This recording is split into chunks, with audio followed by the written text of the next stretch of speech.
This is Outrageous History.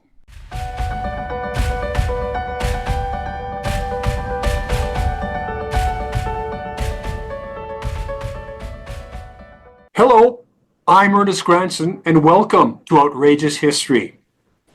Gunfights and saloons, cattle rustlers and stagecoaches, and plenty of dead bodies. Common sights in the American West during the 1800s. That's the world which Wyatt Earp, his brothers, and their loyal companion, Doc Holliday, inhabited. Although they moved around like vagabonds, it was in Tombstone, Arizona that they cemented their reputations as tough, stoic, and esteemed lawmen. But that's not the whole story. Earp and company were not quite the upstanding peace officers as popularized by the media. Even the well-publicized reports of their sometimes deadly pursuit of the cattle rustler / stagecoach robber gang, which terrorized Arizona, falls short of all the facts. Now, there's an enormous amount of material out there about the Earps, including the latest film production called Wyatt Earp and the Cowboy Wars. It's a 5-part series streaming on Netflix. Now, joining us today from the San Francisco area is John Boessenecker, one of the most knowledgeable historians of that era and location. John is a contributor to the Netflix series and numerous other media such as PBS, A&E, and the History Channel. Amongst other books, he's the author of Ride the Devil's Herd, Wyatt Earp's epic battle against the West's biggest outlaw gang. John, thanks very much for being with us here today.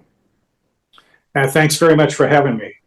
John, I imagine for most people who are familiar with the name of Wyatt Earp, the gunfight at the OK Corral, which, by the way, I understand is not quite an accurate name, but it's the culmination of the violent conflict between the Earps and the gang called the Cowboys. But really, it was just part of a feud spanning years. You know, and I think significantly, you begin your book by talking about the origins of the gang. So tell us about that. Well, what I'm always telling people is that you can't judge Wyatt Earp by 30 seconds that occurred in 1881 in this so-called gunfight at the OK Corral. It's a much larger story than that. And Wyatt Earp and his brothers as well had pretty checkered backgrounds. We can talk about that later. They had these pretty checkered backgrounds long before they ever came to Arizona territory. And what happened was there was this semi-organized gang, really the largest gang of outlaws of the American frontier. And the guy that formed it was a kind of a controversial character named John Kinney. And Kinney, years later, became quasi-respectable, but he was definitely a frontier border ruffian type.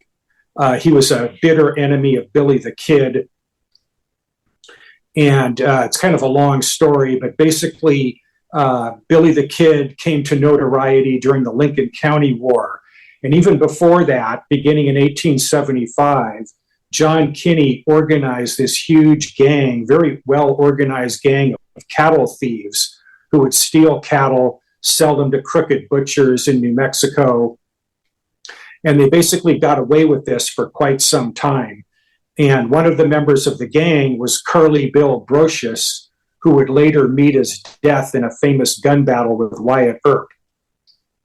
So Kinney, Curly Bill, and these other characters who came to be known as cowboys. And that word itself came to have a pejorative definition in that era, because typically cowboy before the Civil War, people claim that the term cowboy wasn't used until later years. That's just not true. The term cowboy was used long before the Civil War, you'll find it in old newspapers in like New England and that kind of thing. It was just a term for a cattle herder, somebody who drove cows. But then following the Civil War, The railroad was starting to be built into the Great Plains region, and cowboys from Texas would drive herds up the Chisholm Trail to Kansas and to the railheads, and the cattle would be sold and sent to the butcher markets and meat markets in Chicago, because you had hungry people in the East Coast and overwhelming amounts of loose cattle that had been running around untended during the Civil War. And so that's the background of the term. But by the 1870s, most of these desperados in New Mexico Territory were cowboys from Texas. And so the term cowboy came to mean, at least in New Mexico and Arizona, a cattle thief, an outlaw, a gunfighter, a desperado. So it came to have a very pejorative meaning. And so that's sort of the background of John Kinney. And what happened was, during the Lincoln County War, there was so much violence. Pat Garrett, as every Western buff knows, shot and killed Billy the Kid. He pretty much put an end to the Lincoln County War with some of the assistance, or depending upon who's telling the story. The U.S. Army did get involved in trying to stop the Lincoln County War, but then there were many complaints that the Army didn't do anywhere near enough. And then local militias were organized in New Mexico's territorial militias, who then eventually broke up the John Kinney gang, and some were killed, and others, like Curly Bill Brocious, came to Arizona Territory, where the gang continued to operate. And the difference between New Mexico and Arizona is that New Mexico had long been settled by Latino settlers, and Arizona as well, but New Mexico really had more settlements. It was Army soldiers in the late 1870s. I'm going down there to find my fortune. And they told him, the only thing you're going to find there, because this place is controlled by Apache Indians, they said the only thing you'll find is your tombstone. And hence, when he discovered silver, he named the town, which became Tombstone, he named the area Tombstone. And so this resulted in this massive influx of Anglos into Arizona Territory, and the territory was extremely unsettled and lawless, and it created a perfect opportunity for these cowboys to rob and steal and pillage. So would you say that the proximity to Mexico played a major role in this criminal activity by the cowboys, specifically the convenience of stealing livestock from rancheros across the border? It absolutely did. And today, there's all this political controversy over closing the border. But historically, there really was no real border. These were Latino families, Mexican families. They lived on both sides of the border. They would go back and forth. There was really very little control. And most of the border, really from El Paso to Yuma, was very rural and isolated, and anybody could go back and forth. And there's many cases, especially in the Texas Big Bend region, where the children would live on one side of the border, and they'd go to walk across a bridge and go to school on the other side of the border. So it was sort of a familial thing. And it's really only been in the last, 50, maybe 80 years that the border has been more of a political issue. And so, yes, in this case, the cowboys would raid in Mexico, steal cattle, drive them up to and sell them to crooked butchers in Tombstone and other towns in southern Arizona. And then they'd steal cattle in southern Arizona and drive them across the border and sell them to crooked butchers in northern Mexico. So that border was very much the part of these cowboy raids. It seemed that in your descriptions of the cowboys, that most of them were just young men. In their very early 20s. Was that because many of them were originally in the military? Some, by the time we're talking about 1875, if you figure the youngest Civil War soldier that would have been mustered out was about 18 if he joined the Confederate Army when he was 16, these guys would still be 28. So by the time Tombstone was founded in 1878, most of these cowboys were in their late 20s, early 30s. And some of them were indeed Civil War veterans. Others were much younger, but they were generally Southern Democrats. And we'll get into this in a bit, but the Earps and those that supported them were Northern Republicans. And this is a hangover from the Civil War. The types of political schisms that existed back then were, especially after 1865, were very much tied to the same divisions that took place during the war. Well, then let's bring the Earps into the conversation. The family history with Wyatt's grandfather Walter and his father Nicholas, as you point out, was not exactly a stable one, and kind of helps to explain the eventual future wanderings of the Earp brothers and the whole family. Yeah, the father, Nick Earp, definitely had sort of a checkered reputation. I'll point out that it's really only been since the 90s, that numerous researchers have tried to dig up the full story of the Earp brothers. And the traditional view of Wyatt Earp is from the Walter Noble Burns best-selling book, Tombstone. He labeled Wyatt Earp as the Lion of Tombstone. And that has been followed in films and books and everything ever since. But in the mid or late 90s, a local historian in Peoria, Illinois, was doing some research, and this is well before digitized newspapers, so he's rummaging around in these old bound newspaper volumes in either a museum or library in Peoria, and suddenly finds these newspaper accounts of Wyatt and Morgan Earp running a brothel in a riverboat on the riverfront near Peoria. And there's some dispute as to whether they were simply, like guards at the brothel. But the problem is a brothel guard and a pimp are the same thing. That's a distinction without a difference. So there's no doubt that Wyatt Earp and Morgan were both pimps in Peoria. Even Virgil Earp, his wife Allie Earp, who lived until the 1940s. She was very popular. She was interviewed by multiple journalists and authors. She was this feisty, petite little Irish woman, and she had all these stories about the Earp family, as did Josephine Earp, the common-law wife of Wyatt Earp. Both these elderly ladies that seemed so distinguished in the 1940s were former frontier prostitutes. And so the Earp brothers inherited from their father this sort of wanderlust. They became gamblers. Virgil Earp served honorably in the Civil War. Wyatt Earp and Morgan were too young to serve in the Civil War.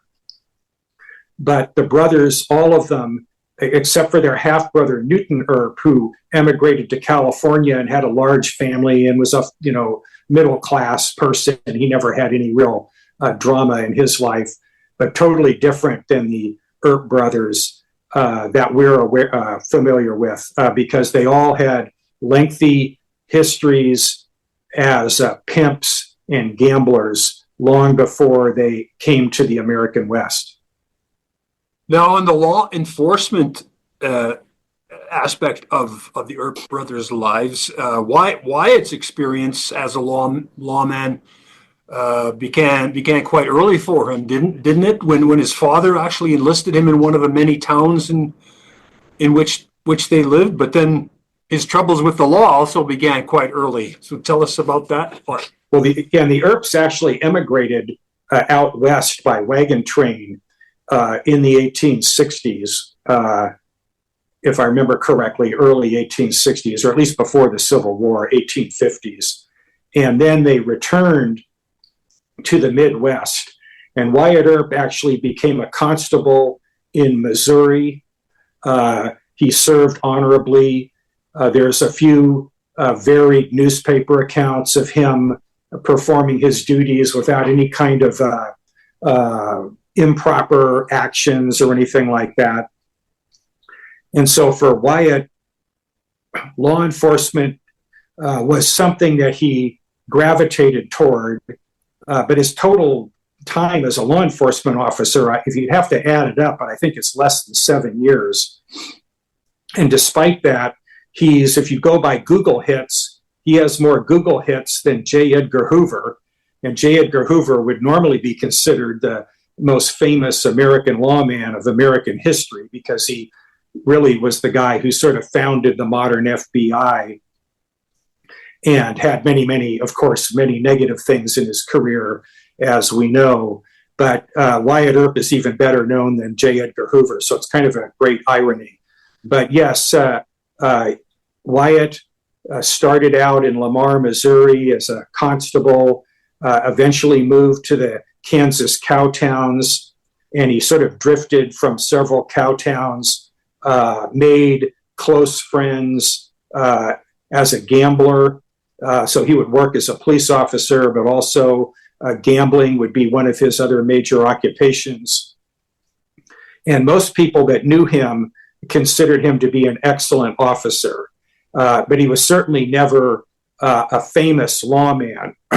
One of the long-standing myths is the so-called buntline special, the long barrel Colt revolver that he's supposed to have carried, supposedly given to him by Ned Buntline, who was sort of the father of the dime novel. Ned Buntline is the guy that made Buffalo Bill famous. But there's it's all a myth. No one knew who Wyatt Earp was except locally, and there's certainly no way that Ned Buntline ever heard of Wyatt Earp until these dramatic events that happened in Tombstone in 1880 to 1882.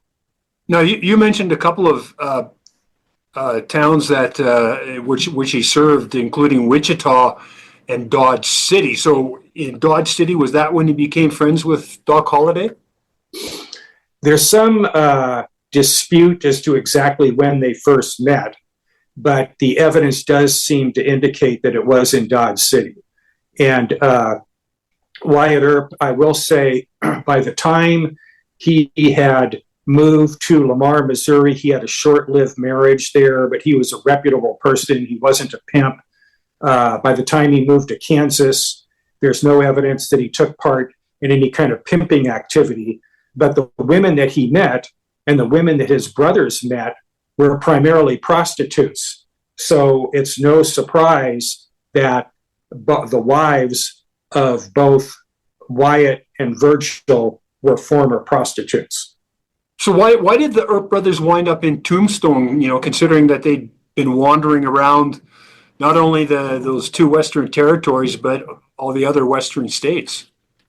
Well, Virgil Earp was the first to come to Arizona Territory. He settled in Prescott, and he became a very well-known lawman there. Locally known, he took part in a gun battle that's well known to Western buffs, generally not to the public. He served in a very honorable capacity. And his brother Wyatt then, with the other family members, joined him. And by this time, they had learned of the silver strike at Tombstone. And the whole thing that the Earps wanted, pretty much the same as anybody that came out west. They wanted to try to either get rich quick or at least have a successful life. And that's why so many people that followed the gold and silver rushes were very much a mixed bag. Some of them that came to southern Arizona were like Curly Bill Brocious. They were there to rob and pillage. Others, like the Earps, were there to not necessarily to work in the silver mines, because there's no evidence that any of the Earps ever worked in a silver mine. They did buy mining claims as investments. But Wyatt received a commission as a deputy United States Marshal, and so he and his brothers, and they were later joined by Morgan and their brother Warren Earp in Tombstone. That's where they settled and eventually, became world famous figures as they are today. You offer several explanations why the cowboys were able to exert their deadly influence in not just Tombstone, but throughout the Arizona and New Mexico territories. You say there was the expectation that men were expected to solve their own problems. There was the ethics of personal honor. But, there was also the reality that local businesses wanted their money, which they seemed to spread out really liberally. And this is one of the things that makes the frontier different than other aspects of American history. And I don't want to get too far down a rabbit hole on this, but many academics today, some of them have argued extensively that the American frontier was settled not by rugged individualists, but by the power of the federal government. And that's simply ridiculous. The United States Army was unable to control the Apache danger during the 1870s. The United States Navy was unable to confront the San Francisco Committee of Vigilance in 1856. I could go on and on and on. The federal government was woefully inadequate in the American West. Law enforcement was woefully inadequate in almost all areas of the American West. And academic after academic has done studies of homicide rates, as I have, and we found excessively extraordinary homicide rates throughout these frontier regions. So part of the reason is, as you mentioned, the sense of personal honor, lack of law enforcement. Today, if someone insults somebody else, they're trained and encouraged and counseled to, do things in a correct way. Or if something is libelous, you can, send a cease and desist letter or sue them in court or whatever.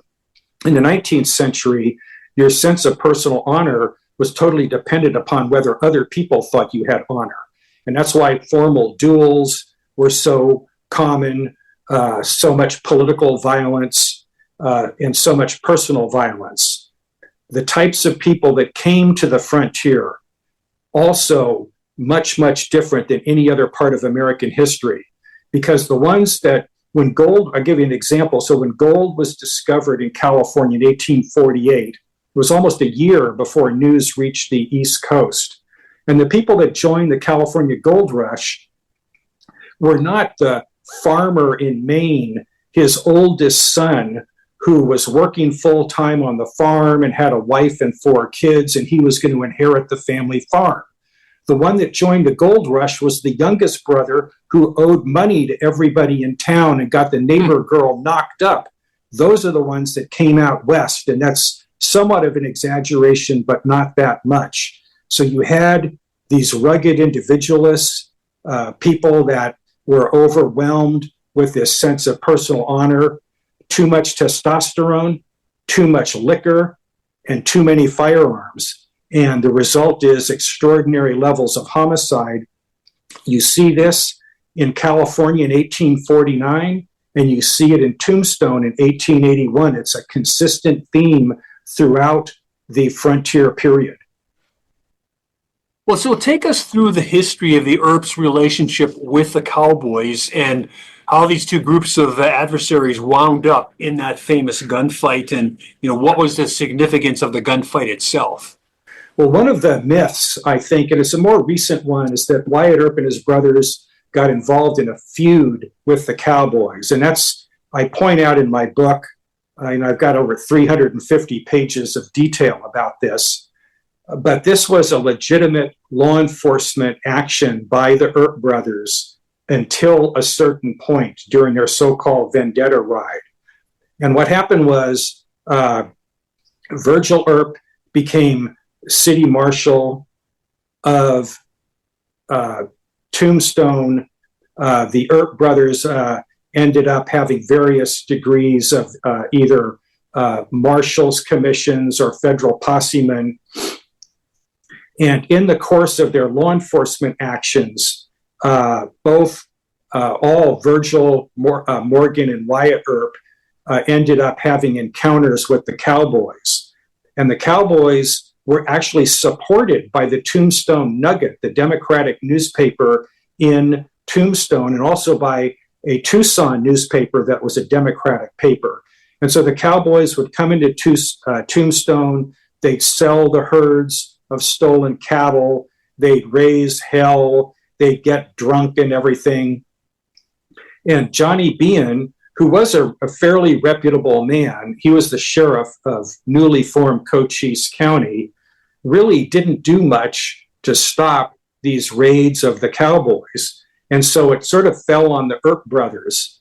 And so the end result was that the Earps became very familiar with Curly Bill Brocious, with Johnny Ringo, with the Clanton brothers, the McClowrys, the other leaders of the cowboy gang. And the gang itself had as many as 200 cowboy members, the largest gang on the American frontier. And it wasn't a highly organized gang. It was sort of loosely affiliated. They all knew each other. A group of, 3 or 12 of them would get together and make a raid on a ranch and steal the cattle and then drive it for sale. And then they'd disband, and like all outlaws did back then and still do today, they'd get their stolen money and go spend it on women and gambling and booze.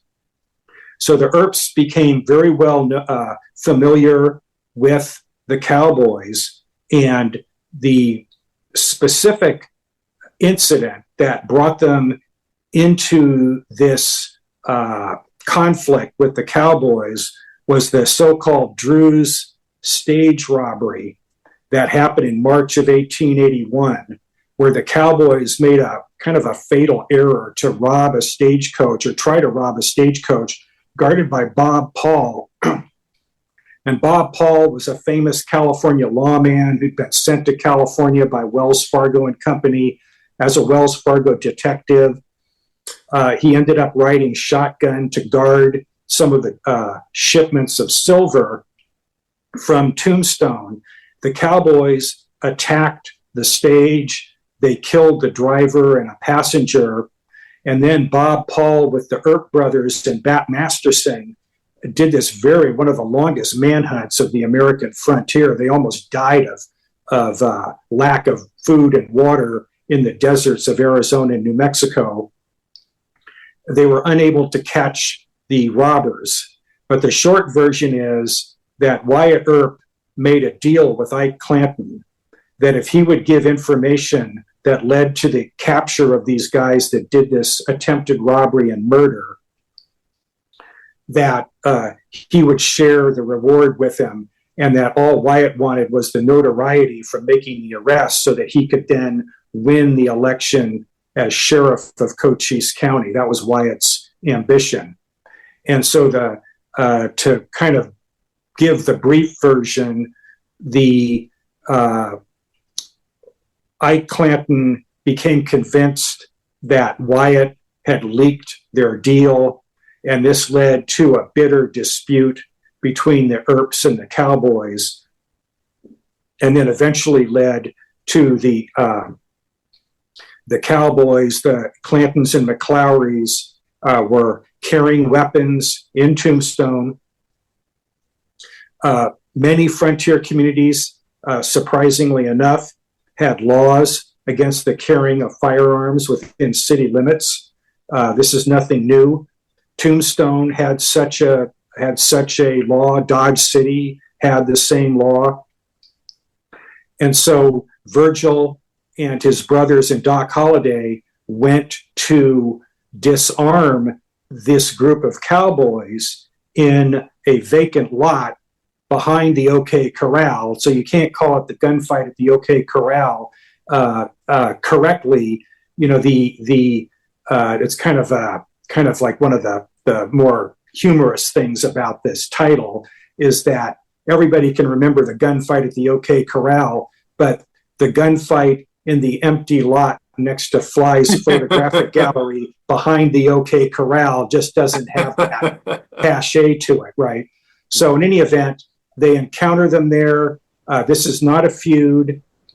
This is a effort to make an arrest Virgil orders the men to throw up their hands. They don't. They go for their guns. The cowboys clearly go for their guns first.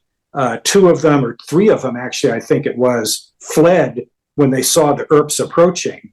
But the Earps saw a much larger group than they actually encountered by the time they got into this vacant lot.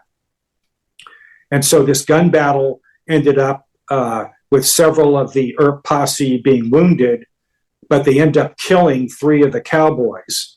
And this is a huge story. It's published in newspapers all over the country. And the cowboys, in revenge, they assassinate Morgan Earp. They try to assassinate Virgil Earp. They permanently cripple him in one arm. And Wyatt Earp just loses it and essentially goes on his vendetta ride. And several of the killings of the cowboys are totally justifiable.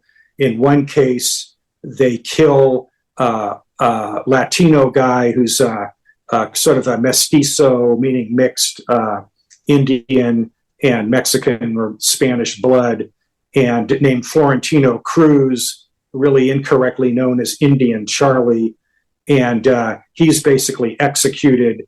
And also one of the Stillwell brothers, who's captured by the Earps in the railroad yard in Tucson, is riddled to death by the Earps posse. And basically those two killings are murders. They're vigilante actions. And this is where Wyatt Earp crosses the boundary from lawman to vigilante. So there were also two trials involved at that period. One specifically related to the gunfight, but then another trial which was initiated by one of the cowboys, one of the prominent cowboys.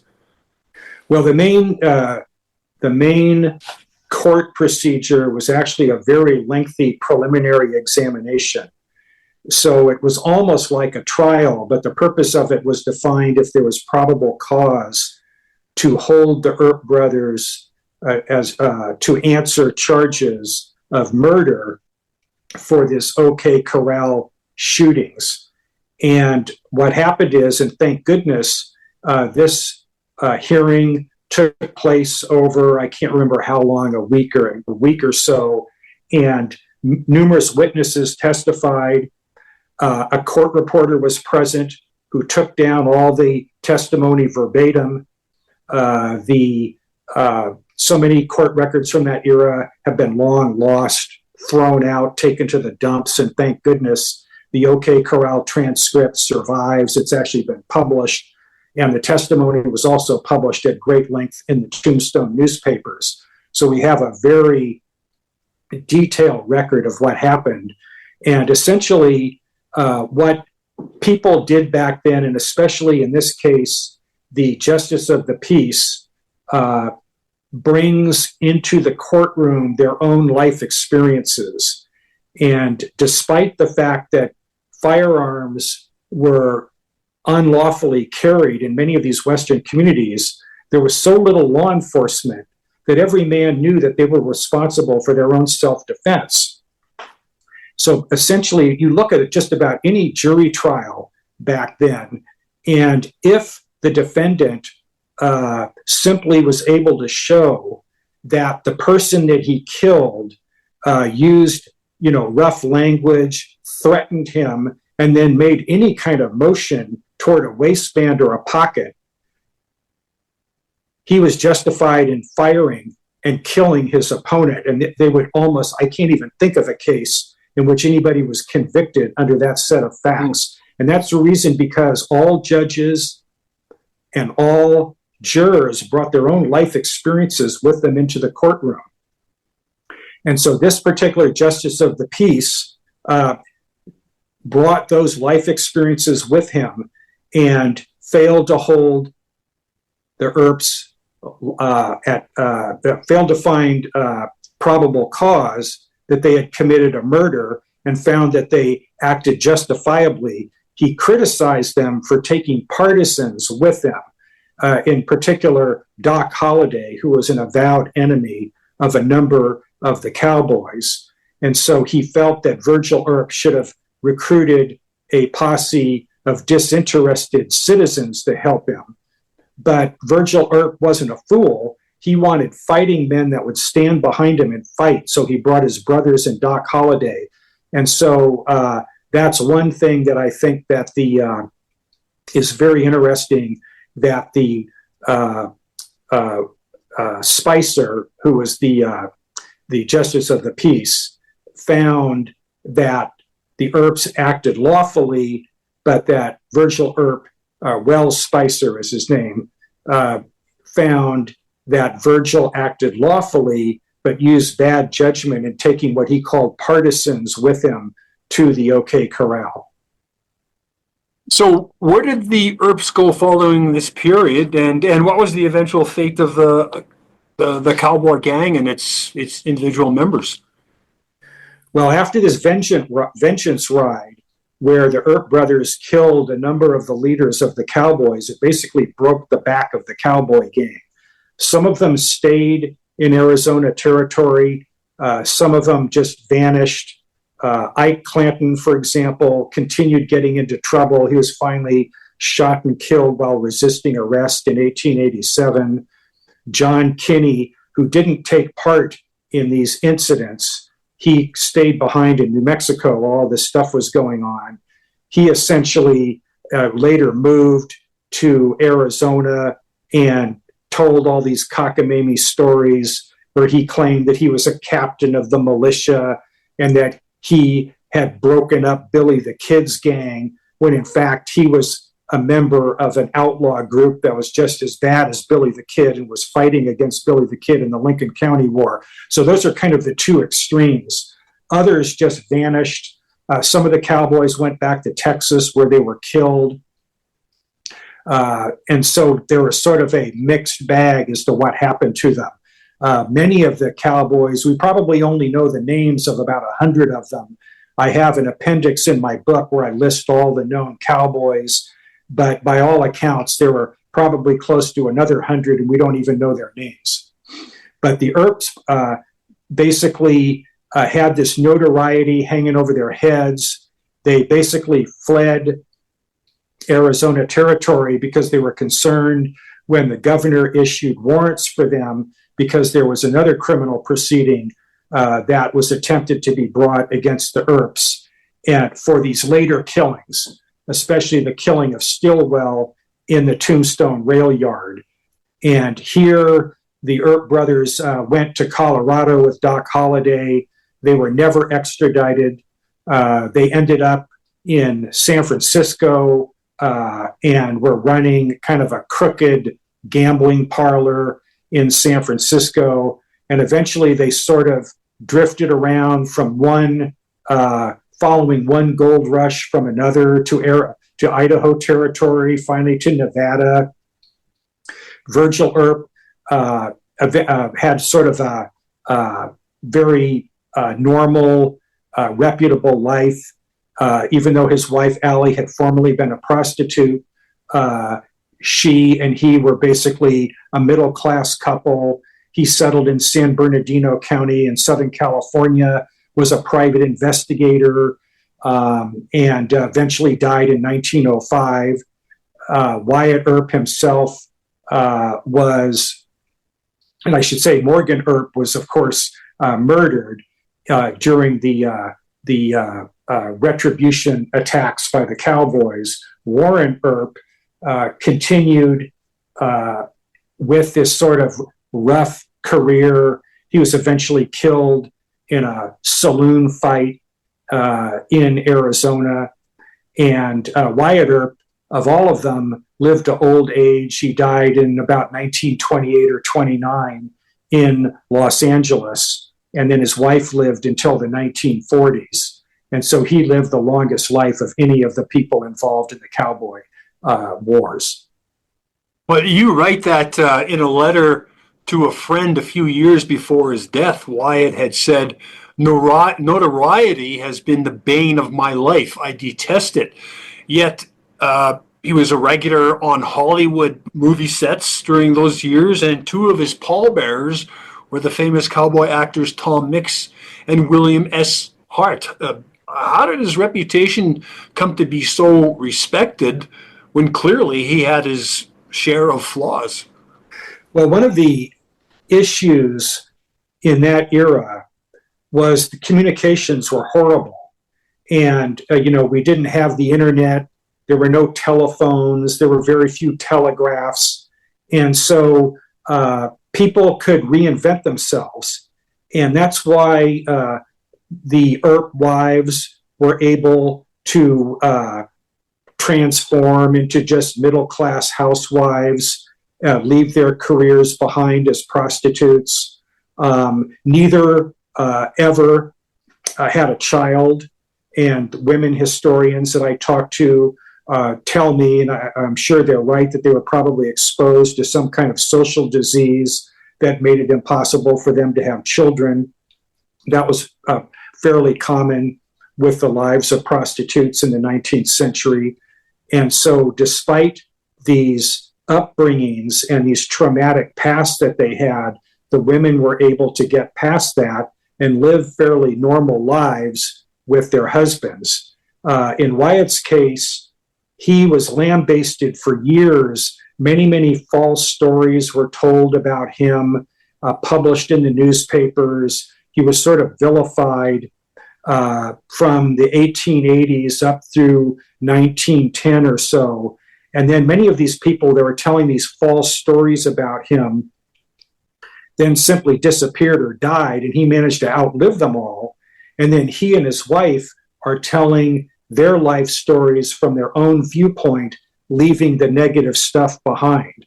So the notoriety that he was so adverse to was these negative stories about him, that he was a murderer, that he was a stage robber. These stories were so backwards. They claimed that it was the Earps robbing all the stage robberies and committing all the crimes, not the cowboys. They were just flagrantly false. And so he managed to outlive all that stuff. And then by the time he was living in Los Angeles, he even got, in about 1911, he was even arrested for running a bunco scam by the Los Angeles police. And this was a hugely embarrassing thing. And the evidence against him is overwhelming, that he was trying to cheat these people on this crooked bunco game. It was like a crooked fixed gambling game. And then from that checkered background, he then left that behind and became more of a substantial person, although he was still kind of a part-time gambler up till his death. But that was sort of how so many people, not just the Earps, were able to reinvent themselves and bury their past, because modern methods of mass communication did not exist back then. So is it possible to put Wyatt's life into perspective? I mean, you write that some of his actions as he fought against the cowboys demonstrated the worst in American law enforcement. But then you also say, in the context of that time in history and its location, there were those actions, as you've already discussed, that were acceptable to those who lived there, and in most cases legally were accepted and praised. So how can you put his life into perspective there? It's basically two sides of the coin, and it shows the both sides of American law enforcement. So today, in American law enforcement, officers, if you are off duty and you do things that are sketchy or improper, you're going to get disciplined for it. If you do it, a couple of times, you're going to lose your job. So police officers are held as they should be to a higher standard. They can't drive while they're drunk. They can't get into fights. They can't hang out in sleazy bars and nightclubs. This is just something that the Earps did consistently. So many police officers and law officers in the 19th century were these sort of characters on the borderline between legal and illegal. And in many ways, it was winked at because you needed somebody like that to maintain order. In a small town in Texas, today we have police staffing of at least 1 to 2 officers per 1,000 population. Well, so small communities in the American West, a town of 1,000 people couldn't afford 1 or 2 cops. They might have 1 part-time marshal or something like that, but they just couldn't afford it. And the person, if you had a town of 1 or 2,000 with 1 city marshal, they're not going to get the geeky librarian who hangs out at the library all day and reads 4 books a day. They're going to get the big bruiser who gets into bar fights, who can keep all the other thugs in order. That's the one who's going to get the job. And so what American law enforcement has transformed gradually since the 1830s into a highly professional organization that we have today, where it's self-policed and officers are held to the high standard, but they still need to be tough. And this is the thing with the Earp brothers. They were the only ones that would stand up to the cowboys. The U.S. Army couldn't do it. The Posse Comitatus Act, which was enacted in 1878, prevented the federal government from taking part in civilian law enforcement. Many other people were Southern sympathizers. They were making money, the hotel keepers, the gamblers, the butchers, the storekeepers. They were all making money from the cowboys. They'd come into town and just spend all their stolen loot. And so the only ones that would stand up to them were the Earp brothers. And so that's 2 sides to that coin, and 2 sides to American law enforcement. Okay, just one more question before we go here, John. In your notes, you mentioned that many of the graves in Tombstone's Boot Hill Cemetery are fakes. So if I were to visit Tombstone and the cemetery, how much authenticity do you think I could expect to actually see there? Well, the problem with there were 2 and possibly even a 3rd graveyard in Tombstone. And so what's happened is, beginning back in the 1920s and 30s, the owners of the Boot Hill graveyard realized this is a tourist attraction, so they started putting up fake tombstones. And for example, there's a famous one that appears at the beginning of the movie Tombstone, starring Kurt Russell, and it shows the grave of Lester Moore. Here lies Les Moore, 2 rounds from a 44, no less, no more, something like that. Nobody named Lester Moore was ever killed or even lived in southern Arizona in the 19th century. Tom Harper, this notorious cowboy who's legally hanged in Tucson, he was buried in Tucson. Why would they take his body all the way down to Tombstone? Old Man Clanton was killed by Mexican militia in a famous ambush south of the border. Nobody went down into Mexico, took the time and expense to dig up his body and take it, 250 miles by wagon back into Tombstone so tourists could look at it 100 and something years later. It just never happened. So many of these, give another example, a guy named Heath, who was a member of an outlaw gang later, he's buried in Texas, but they have his grave in the Boot Hill Cemetery. So many of the marked graves, I say most, not all, but most of the marked graves of historic characters in the Boot Hill graveyard are fakes. Well, that puts that tourist area into perspective. I'll have to keep that in mind. John, this has been a really fascinating and realistic look into what is a significant era in the development of the Western United States. Thanks so much for spending time with us today. And thanks so much. I enjoyed it. And I thank all of you for tuning in. For online information about this and other podcast topics, log on to outrageoushistory.com. And when you log on to the website, don't forget to register to access the Outrageous History Members Lounge. For Outrageous History, I'm Ernest Granson. Outrageous History is produced by Northern Flicker Media.